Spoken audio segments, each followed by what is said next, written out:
was first diagnosed with cancer when I was 17. I was a senior in high school. I was waiting to hear where I was going to go to college. And it was a shock. I'll admit it was a shock. I was diagnosed with Hodgkin's lymphoma. And I went through radiation therapy, 3 months of radiation therapy, 5 days a week. And it worked. She looks great. And, I mean, it was hard, but we did it, got through, and everything was great. And then fast forward 30 years, and I was sitting in a dental checkup, and my hygienist said, "Are we just watching that bump in the back of your mouth?" And I thought, oh my goodness, I knew it was a problem. And it ended up being a palate cancer. And I got that taken care of, had surgery. And they were deciding whether I needed additional radiation therapy to take care of it. And during that process, they found lung cancer. So I was diagnosed with lung cancer. And when you find out that when you are diagnosed and you find out that information, what kind of advice would you give to a young person who has been given that same diagnosis? I mean, how did you deal with it? I'm a scientist, so my first thing was to go find information. Find out about treatments and about prognosis and all that kind of stuff. And I recommend not doing that because if you Google these things. Don't Google. Don't Google. It's crazy. You don't want to do that. Talk to your doctor. Got it. Get advice from them because they're the experts on your case, your situation. Don't. Everyone you know is going to give you advice. Just listen to your doctor, trust your nurse. Okay, now, I guess as a scientist, how have cancer treatments advanced since your first battle as a teenager to your most recent battle as an adult? It's so exciting. It's so exciting. 30 years ago when I had radiation therapy, it was mostly manual. There were people putting lead blocks into the machine to block out different parts of your body. Yeah. It was very general. They couldn't target very well. And then going in 2014 and having radiation, as scary as it is, it was just really interesting and exciting and hopeful because it was high tech. That was very precise, precision and all computerized. It was just cool.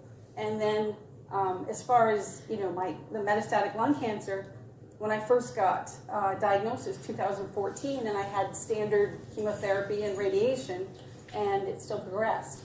And then I ended up, having a second type of treatment that didn't work for me either. And somewhere in that time, immunotherapy got approved for use in non-small cell lung carcinoma. So I was right there to receive it. Let me ask you, so during this whole time, what kind of support system did you have? Did you feel like you needed, that you were happy, that was available to you? I had tons of support. My husband's a saint. He went with me to every treatment, every appointment. My family, my mom and my sisters would come and take my son. I was a 10-year-old, so they would take him if I had to go in for surgery. My sons, I'm friends with the women that were associated with my son's daycare, whether it's the staff or the other fellow parents. They set up a meal train for me so that during my treatments when I wasn't well, that I didn't have to worry about what everyone was having for dinner. And did your 10-year-old son have, how aware was he of what was happening? It started when he was 6 in kindergarten, and we decided that we were going to be open with him. Yeah, so what did you tell him? Well, we told him, first about the palate surgery that I was going to have and that I had cancer. And he knew that I'd had cancer as a teenager. We'll talk about it. The lung cancer was kind of like, oh my goodness, how are we going to tell him I got to have another surgery? Totally. It's like 3 months after the last one. Yeah. So, we thought about it, talked about it, came up with a strategy, sat him down, and we told him about it, and his response was, "That's okay, Mama, the snake lady only has one lung." Which is like, what the heck are you talking about?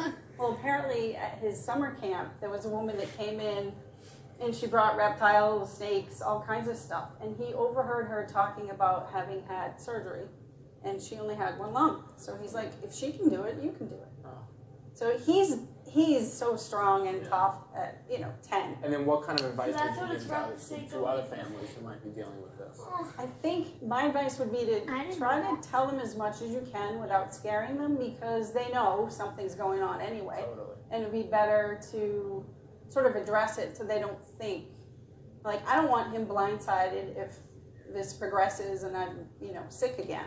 I want him to know, what we're doing now is we're out living life, having fun, because life is short. And I want him to know, to always have hope, because my situation was, very bad in 2015, and now I'm living life and I'm good, and I want him to lean on his faith. So, they're all lessons that I feel like I've been given time to really focus on priorities for what I want to teach him. Yeah, absolutely. Which is good. So before we wrap this up, who do you stand up for today? I stand up for my son Liam, because I want him to know that no matter how bad things look, that you should always have hope. And I also stand up for my husband, because he's never had cancer, but he's been a cancer fighter for 4 years, standing right next to me. And I think that's sort of where the strength of stand up to cancer comes from, because you can we're all stakeholders, so we can all stand up, we can all fight together.